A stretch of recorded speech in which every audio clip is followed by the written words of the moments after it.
Hey everybody, I have a quick list video for you today. It's going to be the 5 philosophy books that I plan on reading in 2023. At the end of the year, I might look back and realize I read more, but I just wanted to identify what are the 5 books that I definitely want to read in the coming year. My hope is maybe this could serve as some inspiration for you. At the very least, it's a little bit of behind the scenes content. I don't know if all of this stuff will make it to the channel, but it's stuff that I want to talk about. And it also ties into a special announcement that I wanted to make before the end of the year. So stick around until the end of the video and you'll hear about a cool project that I'm launching in conjunction with the channel. Okay, so first up, I am reading Spinoza's Ethics. I have a confession to make. Even though I have a PhD in philosophy, studied it for a decade, there are some works of philosophy that are true classics that I never read. This can happen actually, with such a large history, even if you focus just on Western philosophy, there are just going to be some parts of the philosophical corpus that you just never really get around to. I'm sure that small selections of this work were assigned when I was taking history of early modern philosophy classes, for instance, when we would learn about the continental rationalist. And so I am familiar with at least a little bit of the structure of Spinoza's thought, but I've never spent time just reading it for myself, digging in and diving deep. And that's what I want to do.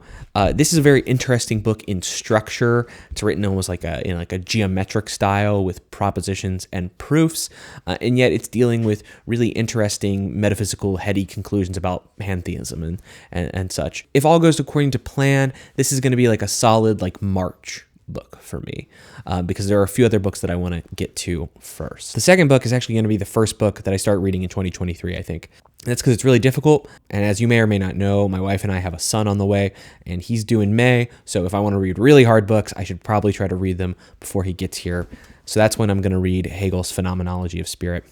I have read Hegel before. I took a very, very intense Hegel course when I was in graduate school, my first year of graduate school, and it was awful. It was awful for me. I didn't do well. I was out of my element. I was in over my head. I learned some valuable lessons from that course, and I did get a little familiar with Hegel because we were told basically to just read as much Hegel as possible, but I would be lying to you and fooling myself if I said I really understood it. I'm hoping actually that by just telling you that there are philosophers that I don't understand, that you can see that even someone with a PhD doesn't always get this stuff, even though someone with a PhD thinks this stuff is hard. And that shouldn't scare you away from trying to read these yourself, I think. Instead, I'm hoping it'll just really drive home one of my main messages, which is that difficult books are for everybody. We might have to read them many times. We might have to read them extra slowly. We might need to enlist a lot of help to try to understand them. But anyone should be able to dive into this because it's not like you could just go and get a PhD and then be able to read any work of philosophy instantly. It doesn't work like that. All of us for our entire lives are going to struggle reading some of these texts. The next 3 texts are all Greek. Well, one is Roman, but I believe he wrote it in Greek. So the first one is Aristotle's Politics.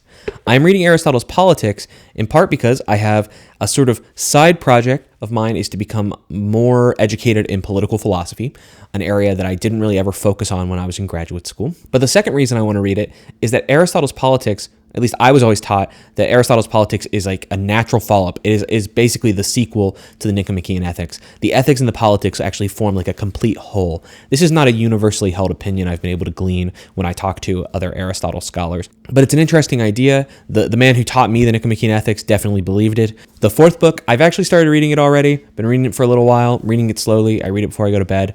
And I plan on making a lot of videos about this actually because people really do seem to love it. And that is the Meditations by Marcus Aurelius, or Aurelius. A few people have been criticizing me because I don't always say the names of philosophers correctly, so I apologize. Obviously, the Meditations is one of my beginner picks for philosophy, and I totally stand by that. But those beginner picks remain relevant even to someone who studied philosophy quite a bit. I'm also thinking more about the kind of wisdom that I want to pass down to my son once he's born, and I really think maybe something in the Meditations could be part of that. I definitely have this growing interest in Stoicism, and while Marcus Aurelius is a really solid foundation to begin sort of studying Stoicism, I don't think it actually makes a lot of sense to treat him as the best representative of Stoicism. In this edition that I have, actually, of the text, it's an annotated text with notes from Robin Waterfield. There are lots of notes that say that scholars think that actually Marcus is not a pure Stoic. He actually deviates from the Greek school of Stoicism as he sort of applies philosophy in his real life. And that might be true. In fact, I kind of suspect that some of it is. That would also mean that when we, as sort of modern people that might be interested in Stoicism, we try to apply Stoicism to our modern lives, it's not going to be purely like what Marcus did either. It is going to be adapted, it's going to be filtered, it's going to be revised based on our best understandings of the world, for instance. I don't know of any modern Stoics that think that all of life is providence because of the working of the gods. Right, because I don't know anyone who actually believes in the existence of the Roman gods anymore. And so I figured, though, if I was going to read Marcus for my fifth book, something I should read is Seneca. This is Seneca's Letters with an introduction by Donald Robertson. This is also published by Capstone, which is owned by Wiley, which is an academic publisher. I really just want to say quickly, I like this edition quite a bit, though this thing, it's not a dust jacket. Whatever it is, it's going to get lost. It would be irresponsible of me to read only Marcus Aurelius and make content about Stoicism. And so I need to get a broader and broader view. I'm going to want to read more Stoics, but I'm also going to want to read secondary literature, both popular, so your Ryan Holidays and stuff like this, and also academic. So a lot of my reading might actually end up being about Stoicism later. We're going to see how it goes. One thing that's really important to me this year is that I'm not thinking about books in terms of numbers. I'm thinking about books in terms of the kind of person that I want to be at the end of the process. So I'm thinking about books that can change me, that can shape me, and that can make me better. And I would encourage you, as you are thinking about what books you want to read, maybe think about it in those terms as well. And now for those of you who have stuck with me, here's my announcement. I'm launching a newsletter. The newsletter is called The Thinker, but it can be found at my website, jaredhenderson.org. I'm going to start publishing in January. Right now, it is totally free. And what I'm going to be doing is doing a weekly newsletter where I analyze a text and I give you section by section analysis of it. So we're going to break up those texts into little bite-sized chunks and talk about them every week. So that means we'll read a book really slowly together. The first book that we're going to do it for is the Meditations by Marcus Aurelius.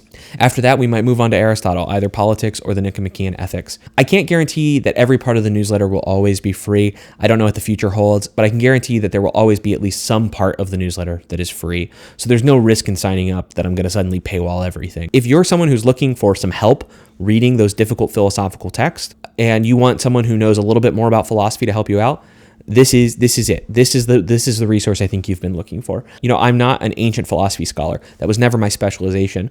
But what I am is a trained reader, and I'm someone who I think is developing some skills in popularizing and communicating and educating in philosophy. So maybe you can join me for this venture. I think it'll be really exciting. There is a link down in the description, and the first issue should come out maybe a week into 2023. All right, that's all I have for you. So until next time, take care.